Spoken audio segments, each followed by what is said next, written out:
Hello, I'm Tara Brabazon and I'm the Dean of Graduate Research at Flinders University. Welcome to Vlog 270, Mediocrity, Meaning and Management.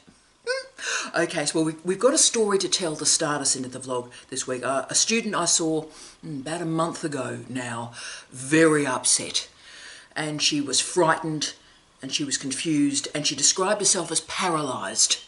And I asked her why are you feeling like this? And she said, I've made the realisation that I'm just mediocre. So I thought in this Rescue Ourselves series that we would help this remarkable student and also help ourselves. And it's a great time to be having this conversation because remarkable literature has emerged in the last 2 to 3 years exploring this very term. So I found a lot of this material quite confronting. I don't know if I agree with all of it, but let's present the arguments and see if we can move ourselves forward today. And this was a really challenging vlog for me to research and to write, because as you know, I've often argued that the greatest problem that PhD students face is perfectionism. And I've often described for students, actually the PhD is the worst research project you'll ever do. It's the worst research project you'll ever do, not the best, because it's the first one you do. But by the same token, it's the worst project you'll ever do, but it is the best that you can do now. That's the difference. So you can see I've had a lot of fun this week. So let's get into this. What actually is mediocrity? And what's its role in our research cultures, and particularly the PhD research culture? So can we just all as a family now, let's just take a breath. And you're probably where I started a couple of months ago, but let's take a breath and think about how you define the word mediocre. What's mediocre? Most of us sort of go, a bit average, right? Bit middling, sort of, in between, sort of not great, not dreadful, just in between, right? Now, Presh Onyi in 2018 really challenged the definition that a lot of us have come into this vlog with, I think.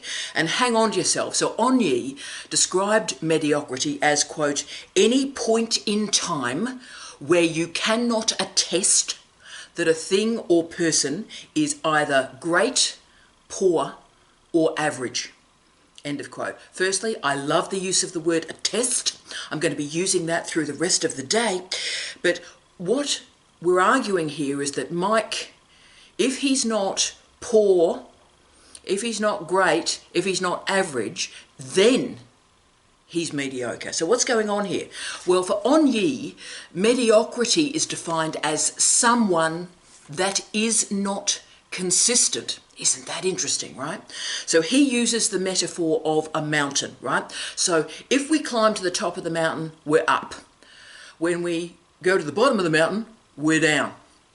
When we're halfway up on the mountain and having a rest or having a sleep, then we're average. Okay, so as you can see, average by this definition is not mediocre because, this is interesting, we've made a decision to be average and we're accountable for that decision. So the argument is that mediocrity emerges through a lack of consistency. So that is when we're sitting on the fence and not quite sure what we're going to do or what we want to do. So this is really important in a doctoral program if we follow through on this definition. The mediocre cannot be great. They cannot be poor. But the mediocre can change, can make a decision to change. But at the moment, they're mediocre because they're inconsistent. That is, they're not consistent with their performance. They're not consistent with their learning. They're not consistent with their research. So think about all the other synonyms that we use for mediocre. I often thought like ordinary, right? Or common, middle of the road, or fair. It's fair. You're fair. That's all right. That's mediocre. But you'll see that one attribute of all these words is lacking consistency. Okay, and Onyi offers a kicker on the way out of the remarkable article where he states, quote, "No one remembers the mediocre." End of quote. Ooh, yeah. So this means in your degree, in your employment, in your teaching, in your research, if you produce a consistency of a result, people around you can make a decision about you. So they may think you're great, they may think you're dreadful, but at least if you're consistent, they can make a determination. Interesting. The mediocre, therefore, rarely receive a response from people because we can't quite determine what this person is or how their behaviour is understood. Now, wow. Now, you may not be convinced by that analysis. I'm not sure I am either, but wow, it is a good series of ideas to focus on, and we'll return to this in a second about consistency. So let's just remember that. And of course, that argument does fit incredibly strongly with an article that's just been released this year from Gherkin and Karaman.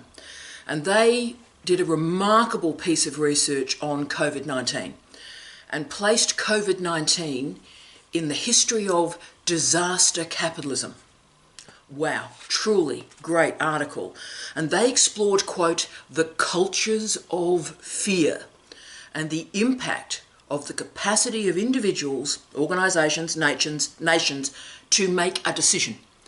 So they argue that the culture of fear is blocking our organisations and us as people from actually making a decision.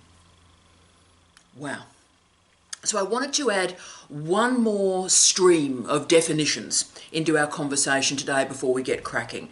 And I particularly want to talk about this book because I think it's the best book I've read probably in 5 years. So this is Ajima Aluo's Mediocrity. And the book was published in 2020. She argues that mediocrity is not invested or demonstrated by individuals. She argues that mediocrity is demonstrated by what she describes as, quote, "oppressive systems," end of quote. In other words, let's go hard on this. What's the point of doing a PhD? Do our international universities want you to succeed? Hard questions, eh? So, what is the use of a PhD student to an institution? There are many answers to that question. So, for example, PhD students are cheap research assistants that write and enable the bulk of publications in specific disciplines. PhD students might pay fees. They might actually have a completion payment for the university. So that's the reason why PhD students exist in a university. Now, these are very harsh economic realities in the doctoral space. But you'll notice that none of these uses of a PhD student involve you being excellent. They simply involve you being consistent, turning up and doing some work.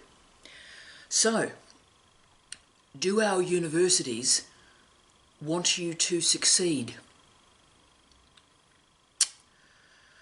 Tough question.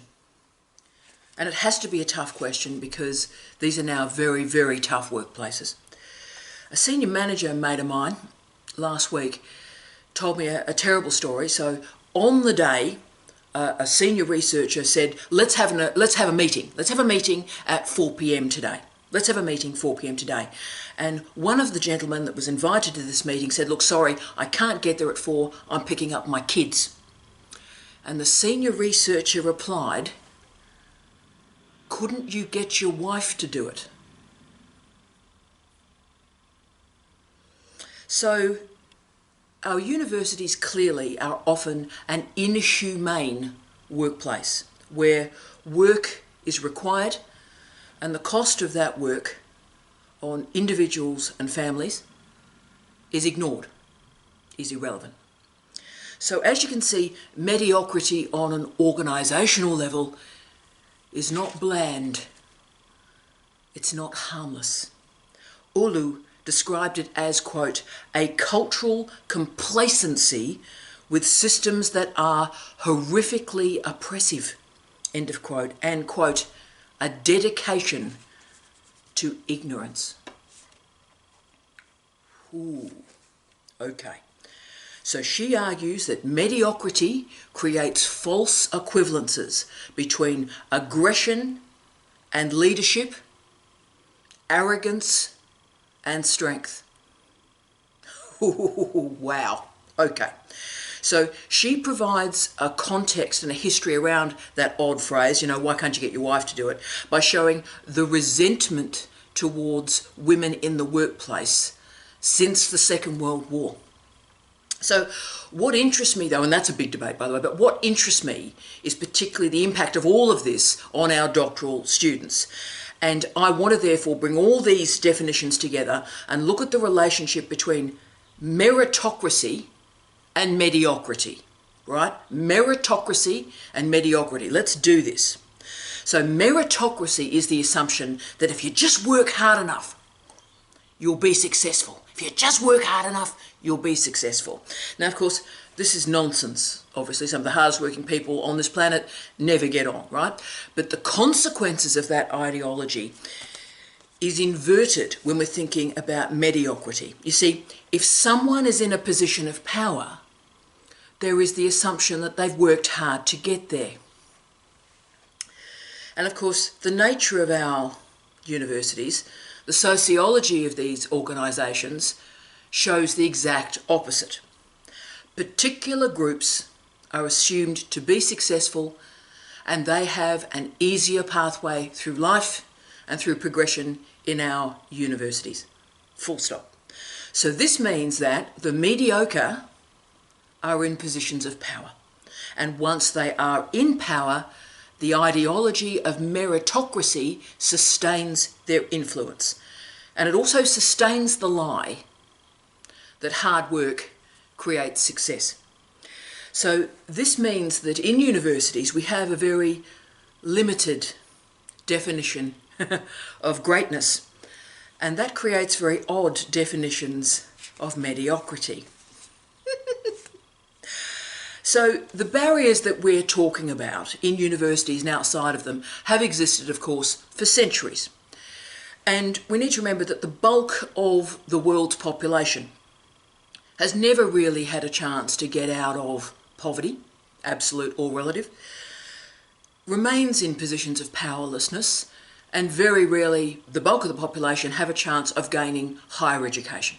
Okay, so these barriers are reinforced by a blaming culture where those with less power are blamed for their shortcomings because they just haven't worked hard enough.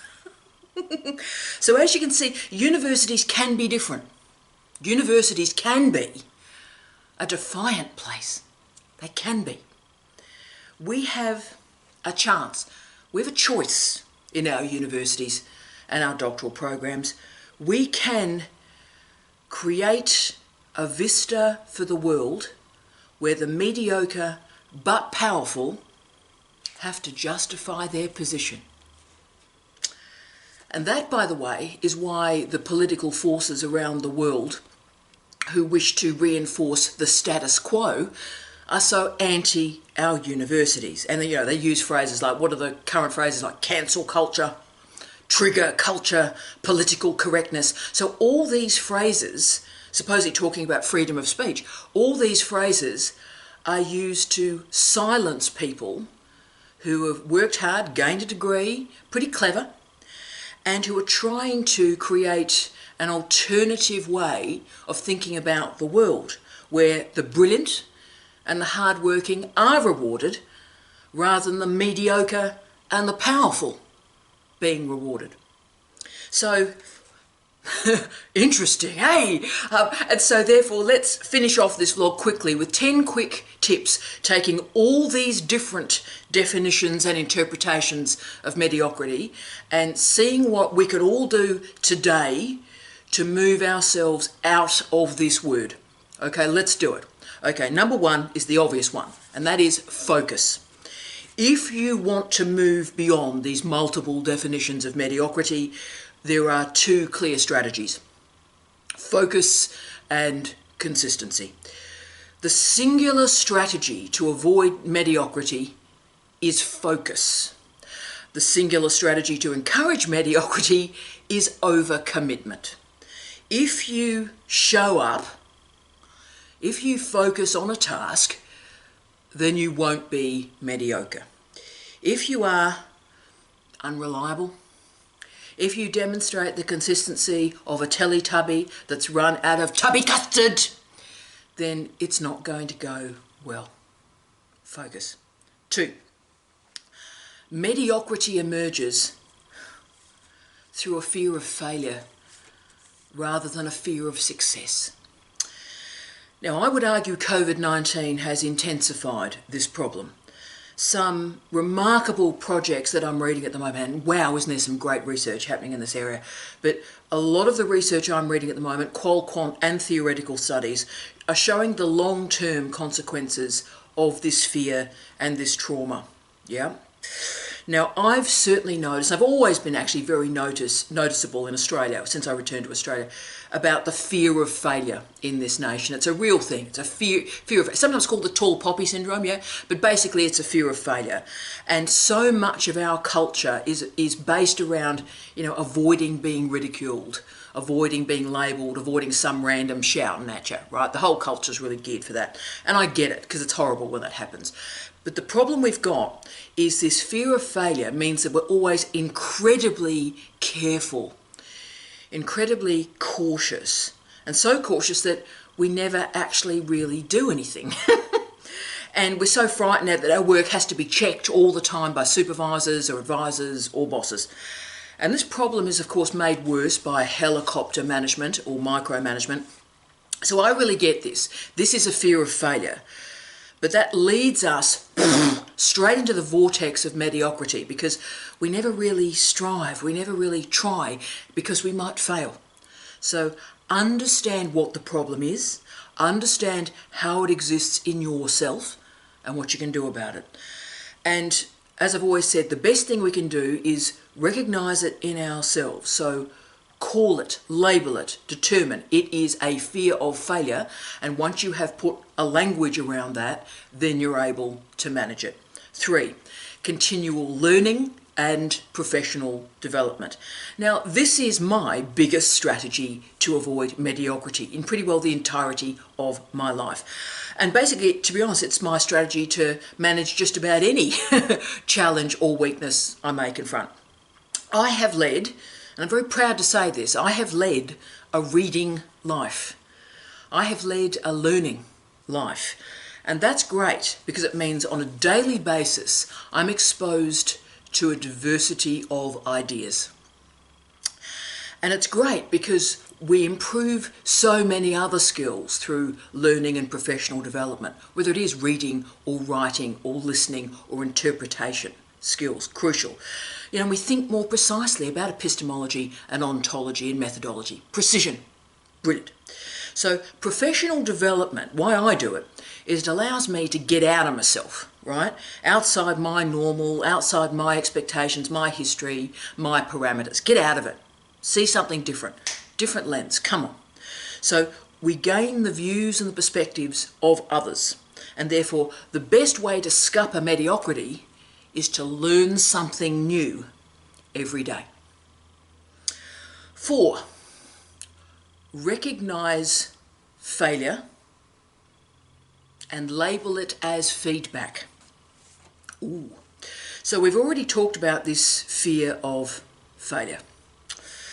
And that is the fear and that is the failure that keep on giving.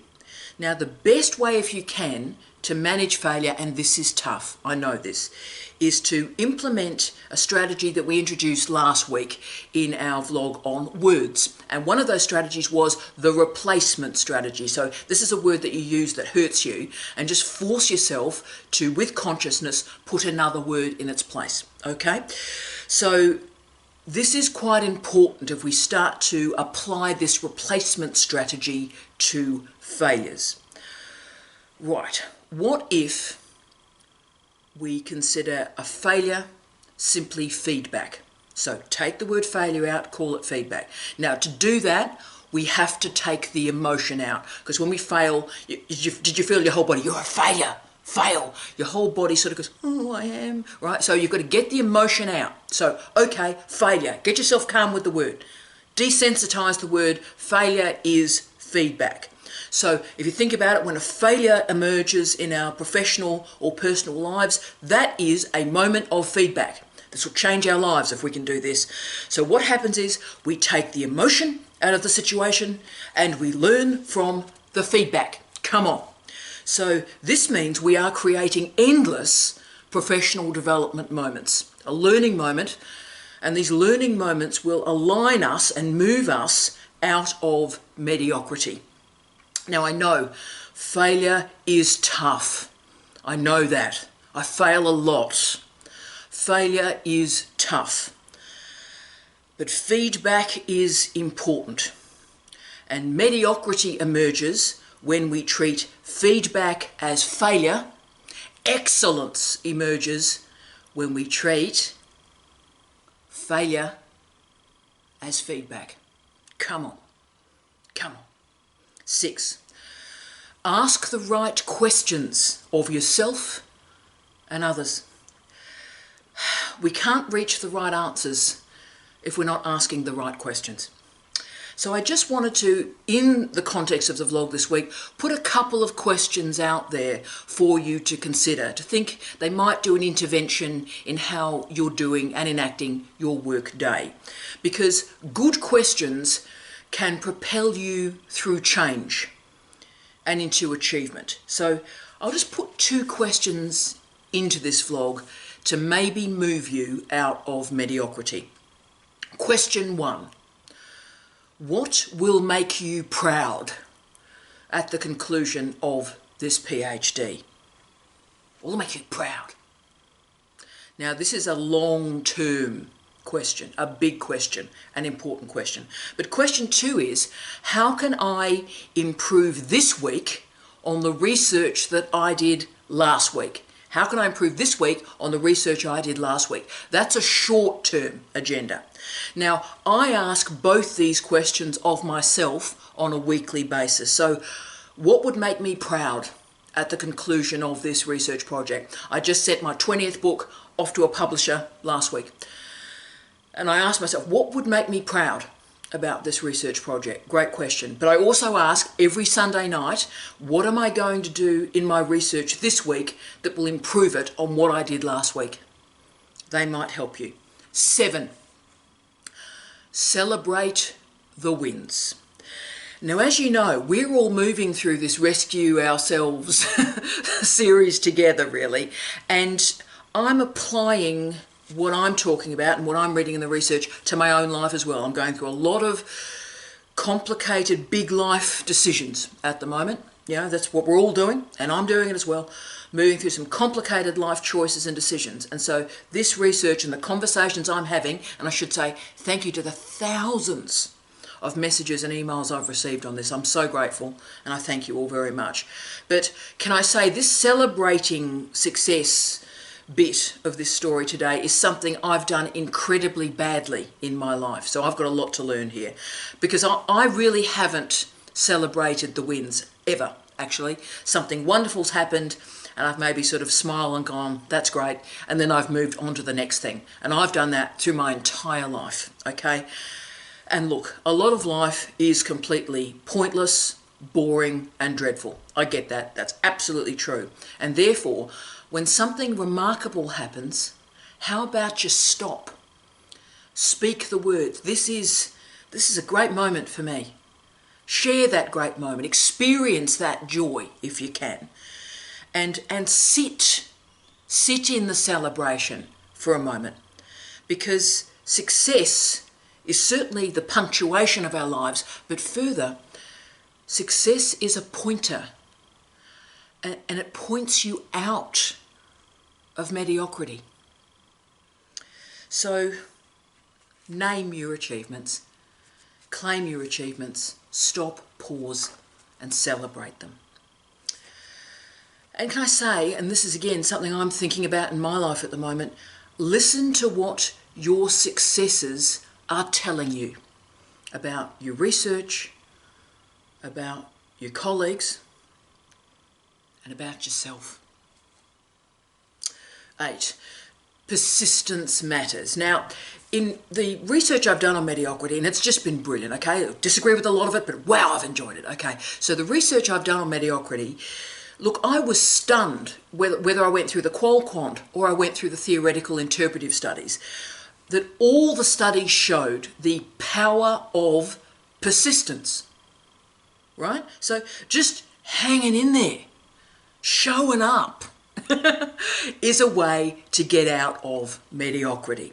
And that means just, front, get there, be active, and just work. Front, come on, just do it. Persistence, therefore, will create achievement. Persistence will get you out of mediocrity. And on a personal note, can I say this one did really speak to me. A lot of pretty dreadful stuff happens in all our lives. A lot of pretty dreadful stuff has happened in my life, no doubt about it. And can I just say, all the success, if I've gained any, but all the success I've gained in my life, none of it has come from mentoring or patronage or networking. None of it. But showing up, continuing to show up, even when times are tough, that'll get you somewhere. 9. Don't confuse the acceptable with the excellent. I am putting this on a t-shirt. As we talked about at the start of the vlog, the university system really doesn't want you, or me, or any of us, doesn't want you to be excellent. The system wants the people in power to remain in power, because universities are also gatekeepers. They configure insiders and outsiders. And look, if you come from a working class background, you are a citizen of colour, you are an Indigenous citizen, you're a non-binary trans colleague, you're a woman perhaps, then look, to be frank with you, our universities historically have just not been constructed to enable your success, right?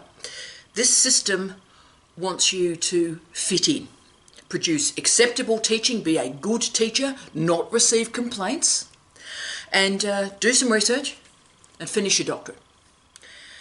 Now, excellence requires that you move beyond the acceptable and transcend the mediocre.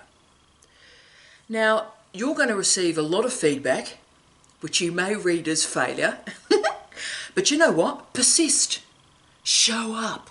I've always said the greatest revenge for people that hate you is just keep showing up.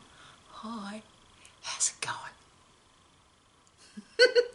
And look, you may not be acceptable to the system, but if you show up, you might just change it.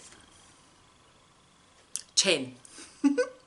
Remain optimistic. Now, I'm an old goth, right? I know this is not going to end well. I know none of us are going to get out of here alive. Okay, I know that. But research from Baseo Anjawan, great book, 2020 book again, Transcending Mediocrity. And this remarkable writer shows the value, the benefit of optimism. Anjawan particularly reveals the impact and the consequences of being cynical or negative about other people's success. So optimism requires a respect of others and also learning lessons from others. So this is not about competition. This is not about credibility.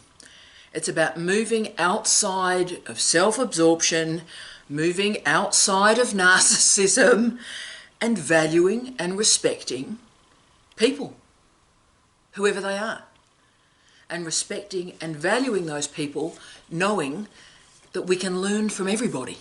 We can learn from everybody. So there's so much envy and jealousy and ripping people off in universities. We all know it. And these states emerge, I think, because we don't respect the life and the values and the expertise, the learning of others. COVID, I think, has tested all of us. There's all this stuff at the moment about, we're going post-COVID to a new normal. You know the stuff about a new normal?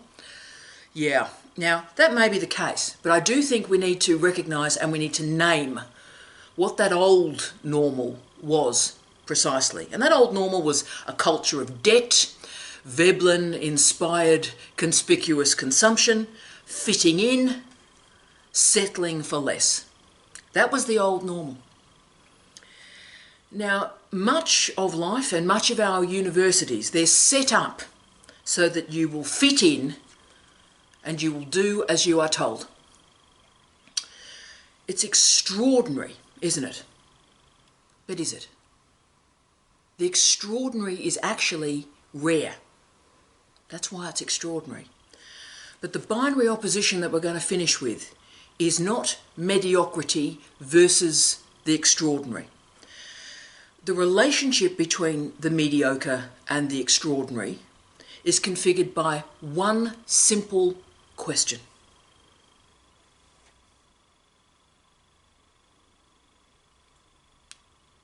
What are you prepared to accept? What are you prepared to accept? Look at the ruins. Look at the state of our lives before and during COVID. Have a good look. Have a good think. Have those past normalities served you?